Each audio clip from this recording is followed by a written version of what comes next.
अस्सलाम सत श्री अकाल, नमस्कार दोस्तों, स्वागत है आप लोगों का आज के मुख्य समाचार में। अगर आपने चैनल सब्सक्राइब नहीं किया तो प्लीज़ सब्सक्राइब करें, घंटी ज़रूर बजाएं जिससे आप तक पहुंचे यूएई के तेज समाचार सबसे पहले सबसे आगे हिंदी में। मैं हूं आपका दोस्त विजय चौधरी और ये है आज के मुख्य समाचार।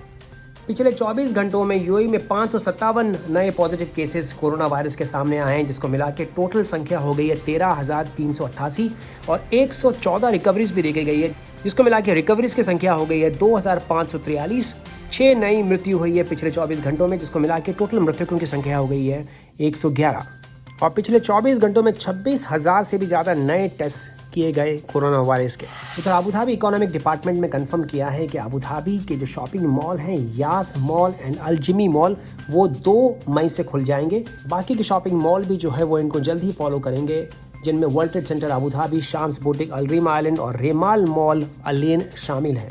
बाकी के शॉपिंग मॉल भी जब पूरा सुनिश्चित कर लेंगे सैनिटाइजेशन प्रोसेस तो वो भी मुकम्मल आने वाले दिनों में खोले जाएंगे। जितने भी शॉपिंग मॉल्स हैं अबू धाबी में, उनमें home delivery and take away system के लिए अल्दार प्रॉपर्टीज़ ने एक कॉन्ट्रैक्ट साइन किया है जोमेटो के साथ में, जो उनके सारे डिलीवरीज की देखरेख करेगा अबू धाबी में।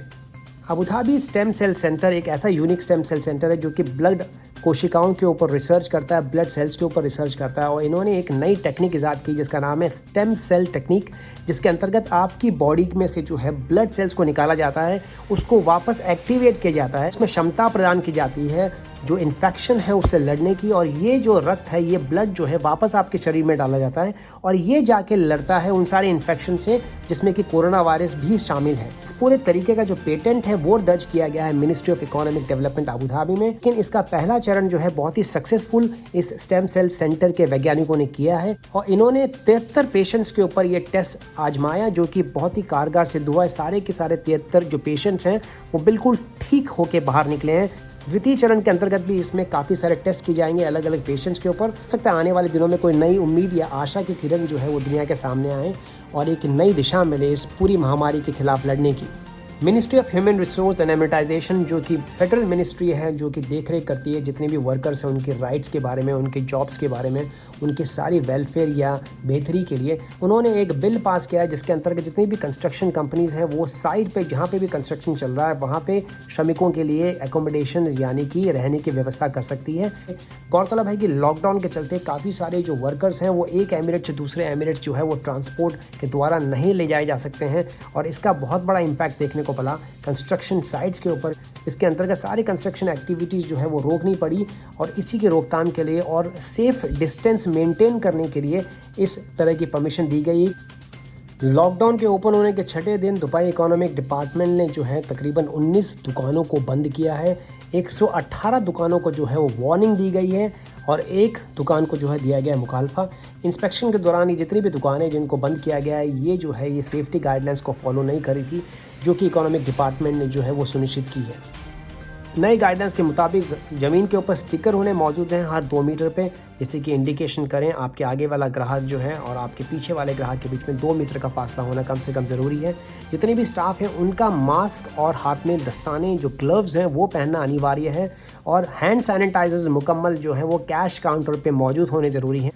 सारे अप्रवासी भारतीयों ने इस पूरे ई रजिस्ट्रेशन प्रोसेस का स्वागत किया है जो कि सरकार ने अनाउंस किया था परसों। इसके तहत अभी तक 50,000 से भी ज़्यादा लोगों ने जो है रजिस्ट्रेशन किया है इंडियन कॉन्सुलेट की वेबसाइट पे। और इंडियन कॉन्सुलेट जनरल श्री विपुल ने जो है गुहार लगाई है जितने भी कम्युनिटी डेवलपमेंट और कम्युनिटी ग्रुप्स हैं, जितने भी जो समाज सेवी संस्थाएं हैं इंडियन एसोसिएशंस की, उनको कि हर एमिरेट्स में जो है उन लोगों की सहायता विभिन्न प्रांतों से हैं देश में, उनको हेल्प करे रजिस्ट्रेशन प्रोसेस समझाने के लिए। EP जॉनसन जो कि प्रेसिडेंट है शारजा इंडियन एसोसिएशन के, उन्होंने खलीज टाइम्स के हवाले से कहा है 3 भाषा में जो है उसको ट्रांसलेट कर रहे हैं, हिंदी, मलयालम और इंग्लिश। और ये जो वीडियोस हैं ये डिस्ट्रीब्यूट किए जाएंगे सारे कैंप मैनेजर्स के, जितने भी लेबर कैंप्स हैं उनके। दुबई पुलिस ने कहा है कि अगर आप अकेले गाड़ी में सफ़र कर रहे हैं तो आपके लिए मास्क लगाना अनिवार्य नहीं है, लेकिन जैसे ही गाड़ी के अंदर कोई दूसरा पाया जाता है तो इसके लिए मास्क आपका पहनना होगा बिल्कुल कंपलसरी यानी अनिवार्य। और ऐसी सूरतों में अगर आपने मास्क नहीं पहना हुआ है तो आपको लग सकता है 1000 दिरहम का फ़ाइन या मुखालफा। इसी के चलते तकरीबन 10,286 फाइन्स इशू किए गए हैं 26 मार्च से लेकर अप्रैल 16 के बीच में दुबई पुलिस के द्वारा। ये इन्फॉर्मेशन साझा की ब्रिगेडियर सैफ मुहायर अल मजरूई जो कि डायरेक्टर हैं ट्रैफिक डिपार्टमेंट दुबई पुलिस के। अजमान पुलिस ने कार चुराने वाले एक ऐसे गिरोह का पर्दाफाश किया है जिसने तकरीबन 83 से भी ज़्यादा कारें जो है रेंटा कार कंपनी से चुराई थी। इनकी मोडस ऑपरेंडी बड़ी ही जटिल और बड़ी ही कॉम्प्लिकेटेड थी। ये गैंग जो है विजिट वीज़ा के लोगों के द्वारा रेंटा कार कंपनी से कार्स को रेंट करते थे, के बाद ये बेच देते थे इनके गिरोह को, और ये गिरोह उसके बाद उस गाड़ी को जो है देश के बाहर कंटेनर में डाल के शिप कर देता था और डॉक्यूमेंट्स पे लिखा जाता था कि ये घर का सामान है, इसमें कार नाम की कोई भी चीज़ मेंशन नहीं होती थी। ये जटिल ऑपरेशन था जिसको क्रैक किया अजमान पुलिस ने। पुलिस के मेजर जनरल शेख सुल्तान बिन अब्दुल्ला अल नोईमी, जो कि कमांडर इन चीफ है अजमान पुलिस के, उन्होंने इस पूरे गिरोह का पर्दाफाश किया। 55 से भी ज्यादा जो है गाड़ियां वो रिकवर की गई हैं। इनसे 17 जो है देश के अंदर थी और 38 अभी भी देश के बाहर है। इंटरपोल की मदद ली गई इस पूरे गिरोह के पर्दाफाश को करने के लिए। तकरीबन 65 लाख दिरहम की चोरी इन्होंने इन गाड़ियों के जरिए अभी तक की थी। अभी शारजा इकोनॉमिक डिपार्टमेंट ने अनाउंस किया है कि जितने भी कमर्शियल सेंटर्स हैं, रेस्टोरेंट्स हैं, सलून्स हैं शारजा में, वो ओपन हो जाएंगे 3 मई से। उनको खुलने की परमिशन दे दी गई है। उन्होंने दरखास्त करी है जितने भी मालिक हैं, मैनेजर्स हैं इन सारी कमर्शियल एक्टिविटीज़ के, कि वो सुनिश्चित करें कि उन्होंने सारी मुकम्मल तैयारी जो है वो पूरी कर ली है इन सारी एक्टिविटीज़ को खोलने से पहले। तो दोस्तों, ये थे अब तक के मुख्य समाचार। मैं विजय चौधरी लेता हूँ आपसे विदा। मैं मिलूंगा कल आपसे फिर नए समाचारों के साथ। तब तक अगर आपने चैनल सब्सक्राइब नहीं किया तो प्लीज़ चैनल सब्सक्राइब करें, घंटी ज़रूर बजाएं और अपना ध्यान रखिएगा। सत श्री अकाल, शबा खैर, नमस्कार।